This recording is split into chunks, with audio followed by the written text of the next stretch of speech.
فاليوم ننجيك ببدنك لتكون لمن خلفك آية وإن كثيرا من الناس عن آياتنا لغافلون.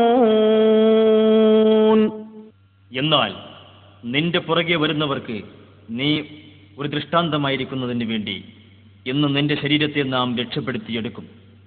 തീർച്ചയായും മനുഷ്യരിൽ ധാരാളം പേർ നമ്മുടെ ദൃഷ്ടാന്തങ്ങളെപ്പറ്റി അശ്രദ്ധരാകുന്നു. ഖുർആൻ പറഞ്ഞത് വ്യക്തമായും പുലർന്നു. 1881 ചെങ്കടലിൽ നിന്ന് കിട്ടിയ ഫിർഔന്റെ ഈ മൃതദേഹം ഈജിപ്ഷ്യൻ മ്യൂസിയത്തിന്റെ റോയൽ മമ്മി ഹാളിൽ ഒരു ഗ്ലാസ് പെട്ടിയിൽ സൂക്ഷിച്ചിരിക്കുന്നു. ഇതിന്റെ നീളം 202 സെന്റിമീറ്ററാണ്. BC 1235 മുങ്ങിച്ചത്ത ഫിർഔന്റെ ജഡം 3116 വർഷങ്ങൾ കടലിൽ കിടന്നിട്ടും മത്സ്യം തിന്ന് നശിപ്പിക്കുകയോ ചീഞ്ഞു പോവുകയോ ചെയ്യാതെ നിലനിന്നുവെന്നത് ഖുർആൻ ഒരു ദൈവീക ഗ്രന്ഥമാണെന്നതിന് വ്യക്തമായ തെളിവാണ്. ഇതേ മ്യൂസിയത്തിലെ മറ്റു ഫറോവമാരുടെ ജഡങ്ങൾ കുടൽ ചോർത്തിക്കളഞ്ഞ് പ്രത്യേകം മരുന്ന് പുരട്ടി ശീല ചുറ്റി സൂക്ഷിക്കപ്പെട്ട മമ്മികളാണ്.